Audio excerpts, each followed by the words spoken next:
Mata tidak bisa melihat, tertutup. Kaki tidak bisa melangkah, lumpuh. Jantung mulai berdetak perlahan. Tapi ada mukjizat, keutamaan yang diberikan Allah, yang diberikan kepada Nabi Muhammad sallallahu alaihi wasallam. Laqinu mautaku, dengarkan ke telinga orang yang hampir sakratul maut itu kalimat la ilaha illallah. Apa maknanya? Bahwa telinga orang yang koma sekalipun bisa mendengar. Itu mukjizat yang ada pada diri Muhammad sallallahu alaihi wasallam. Orang-orang yang koma, hampir mati, telinganya tidak peka, tidak tuli, mereka bisa mendengar. Bisikkanlah surat Yasin ke telinga mereka, bisikkan ayat kursi ke telinga mereka, meleleh air matanya. Bukan 1, 2, 3 kali yang dilakukan pada orang-orang yang sakit. Tangannya tidak bergerak, maka dia tidak bisa merespon dengan bersalaman.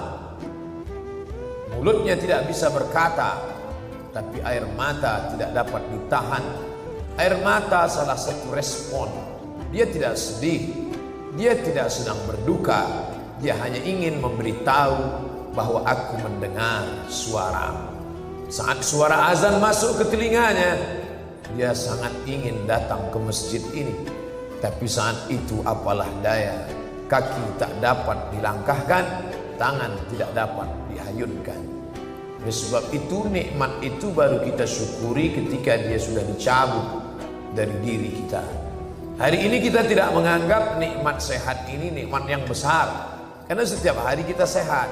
Tapi begitu terasa badan panas dingin, barulah kita merasa, oh, ada satu nikmat yang sudah tercabut. Ada saudara kita yang amat sangat ingin bersama dengan kita, tapi tidak bisa karena satu nikmat diambil oleh Allah. Nikmat itu bernama nikmat sehat.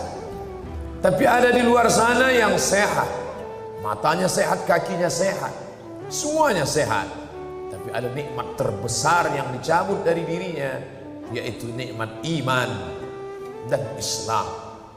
Alhamdulillah, siang hari Jumat yang penuh barakah, dua nikmat itu masih bersemayam dalam badan kita. Kita masih sehat dan kita masih berkata lantang di hadapan Allah, wajjahtu wajhiya, aku hadapkan wajahku bukan kepada pejabat, bukan kepada orang kaya, lillazi fataras samawati wal ard, kepada dia yang menciptakan langit dan bumi, hanifan, aku condong kepada kebenaran, musliman, aku seorang muslim yang hanya berserah diri kepada Allah. Aku tidak serahkan diriku kepada atasanku, aku tidak serahkan diriku kepada hartaku, aku tidak serahkan diriku kepada manusia. Musliman, aku seorang muslim yang hanya berserah diri kepada Allah. Wa ma ana minal musyrikin, aku tidak persekutukan Allah dengan apapun. Aku tidak duakan dia dengan benda, aku tidak duakan dia dengan manusia. Aku hanya menyembah dia yang esa, tunggal, tak berbilang.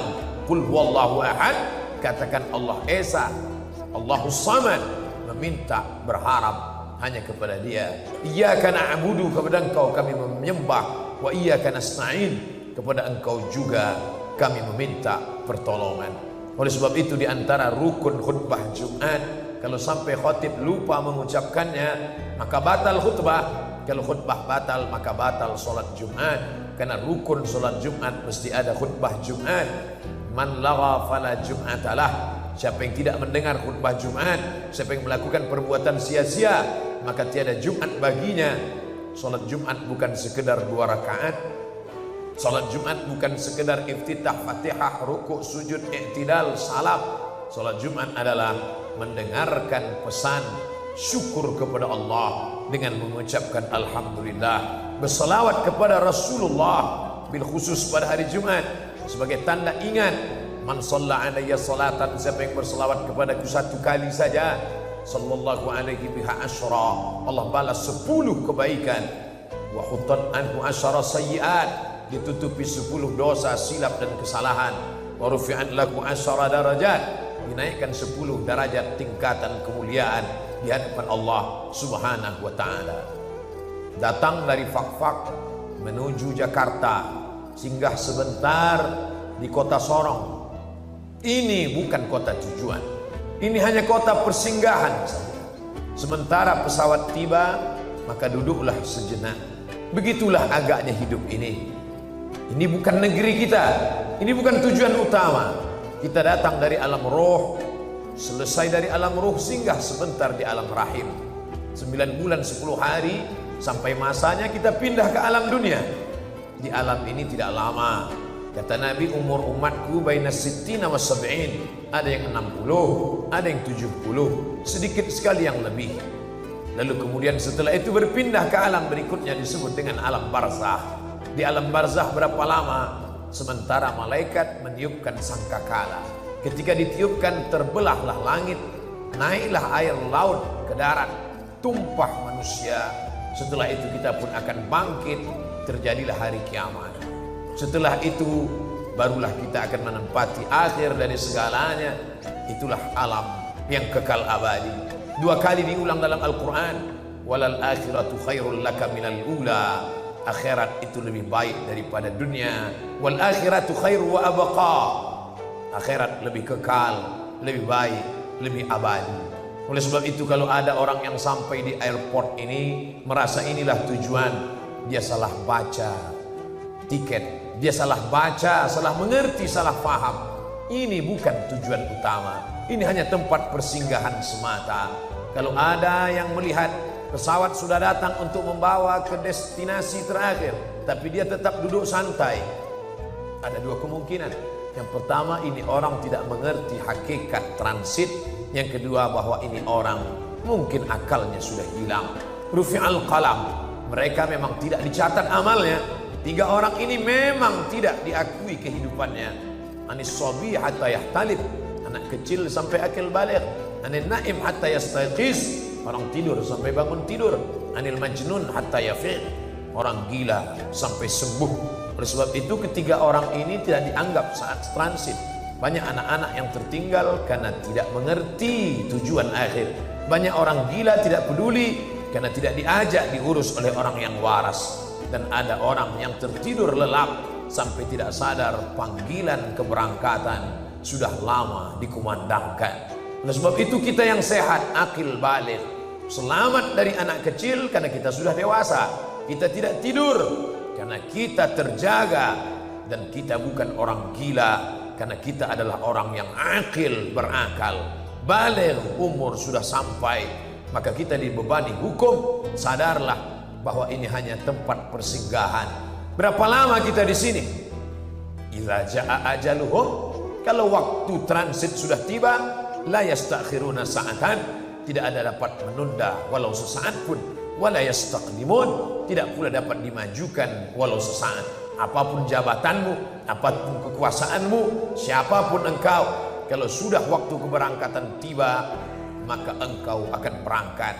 Sampai akhirnya engkau kembali kepada tujuan yang utama. Dan Allah memanggil, ya ayyatuhan nafsul mutmainnah, wahai jiwa-jiwa yang tenang, irji'i, kembalilah ke kampung halamanmu yang asli, radiyatan, dalam keadaan jiwamu menerima ridha, mardiyah. Dan Allah pun senang karena kau pulang ke tempat yang kekal dan abadi.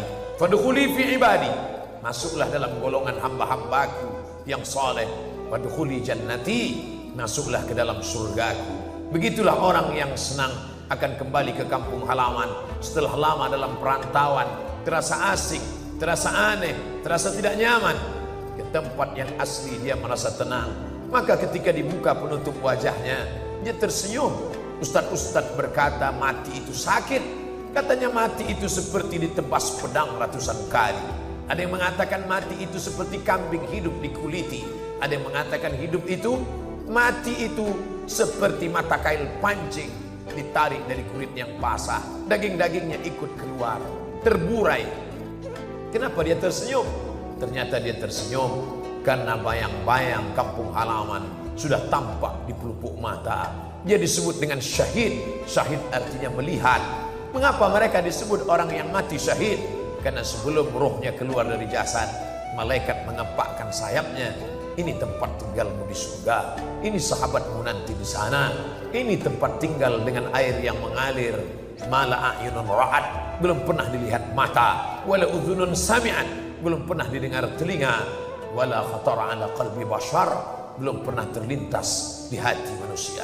Orang heran, mengapa dia tersenyum? Tapi orang yang mengerti, faham, 14 abad yang lalu Nabi kami sudah berpesan, ada orang-orang yang melihat tempat tinggalnya sebelum dia meninggalkan tempat transit yang sementara ini. Bolehkah kita bermain-main di sini? Jangan. Ini tempat mengumpul kekuatan. Sementara penerbangan tiba, sempatkan ke toilet. Mungkin nanti akan sulit buang air kecil. Sementara penerbangan tiba, sempatkan meluruskan tulang belakang. Mungkin nanti duduk perjalanan akan panjang. Sementara penerbangan tiba, sempatkan menarik nafas. Mungkin ada makanan yang bisa disantap, karena nanti perjalanan akan panjang. Ini tempat mengumpulkan kekuatan. Carilah harta sebanyak-banyaknya. Untuk apa? Untuk bersedekah kepada anak yatim, karena itu nanti yang akan mendekatkan dengan Nabi Muhammad sallallahu alaihi wasallam. Carilah rezeki sebanyak-banyaknya, bukan untuk di tempat ini, tapi untuk mendirikan sekolah, untuk membantu fakir miskin, karena itu nanti yang akan menolong ketika tempat tujuan tiba.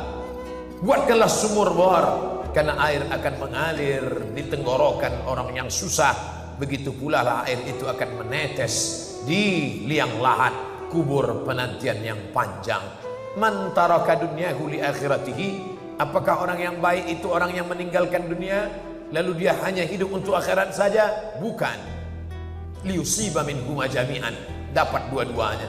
Makanya kita diajarkan doa, Rabbana atina fid dunya hasanah. Dunianya mesti baik, dunianya mesti kaya, dunianya mesti sejahtera. Masjid ini dibangun oleh orang yang kaya. Orang yang kaya saja yang bisa membangun masjid. Man bana masjidan, siapa yang membangun masjid? Banallah mithlahu baitan fil jannah.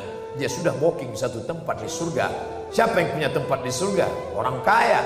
Siapa yang paling dekat dengan Nabi Muhammad sallallahu alaihi wasallam? Ana wa kafilul yatim. Aku dan orang yang menyantuni anak yatim. Kahataini fil jannah, seperti dua jari ini di surga. As-sababah, jari telunjuk, wal wusta, jari tengah, wa farraja bainahuma. Begitulah dekatnya aku dengan Nabi Muhammad, dengan orang yang menyantuni anak yatim. Siapa yang bisa menyekolahkan anak yatim? Siapa yang bisa membiayai anak yatim sampai menjadi dokter spesialis? Kalau bukan orang kaya. Oleh sebab itu kalau ada orang miskin mengaku beriman, hidup bersusah-susah, maka ini bukan orang yang memahami hakikat dunia. Tapi dunia ini jangan sampai mengelabui mata. Mata'ul ghurur, kenikmatan yang sementara semata. An-nasu niyam, manusia itu pada hakikatnya tidur. Falamma matu, ketika mereka mati, intabahu, barulah mereka sadar sesungguhnya mereka dalam tidur yang panjang. Hari ini ada orang kaya, sebenarnya dia mimpi jadi orang kaya. Hari ini ada orang yang punya jabatan, sebenarnya dia sedang mimpi menjadi raja di raja. Ketika malaikat maut mencabut nyawanya, barulah dia sadar, oh ternyata aku hanya tidur panjang. Hakikat sebenarnya nanti kalau sempat hartamu itu kau buat untuk infak, wakaf, sedekah, itulah yang kekal abadi. Hari ini kau masukkan uang 5.000, 10.000, lalu yang kau simpan 10, 100 juta, 1 miliar, yang 1 miliar akan dibagi oleh anak istrimu menjadi harta warisan. Yang 5.000, 10.000, itulah yang kekal abadi akan kau bawa mati. Dunia ini seperti satu tetes air di ujung jari. Tegaklah di tepi pantai, pandang samudera yang luas, celupkan ujung jarimu ke dalam lautan, tarik ke atas, falyanzur bima yarji, panjang. Apa yang kau lihat di ujung jarimu? Kalau ada setetes air, itulah dunia. Sedihkah engkau? Tidak. Andai tidak dapat, tidak sedih, karena yang tidak dapat itu hanya setetes air. Andai dapat, jangan sombong, karena yang kau peroleh pun hanya setetes air. Saudaraku, ketika kau geluti dunia ini dengan semangat, ternyata tidak dapat, jangan sedih, karena ada yang lebih indah daripada dunia. Andai dapat, jangan sombong, karena yang kau dapat itu pun hanya setetes semata, hanya sekedar persiapan di tempat menuju penerbangan tiba. Ish masyikta, hidup sesuka hatimu, kau mau hidup dengan cara sekuler, kau mau hidup dengan cara liberal, kau hidup dengan cara Fir'aun, kau mau hidup dengan cara Qarun, silakan. Fa innaka mayyit, tapi ingat, kau akan mati dan kau akan masuk ke liang lahat, akan menjadi santapan cacing tanah.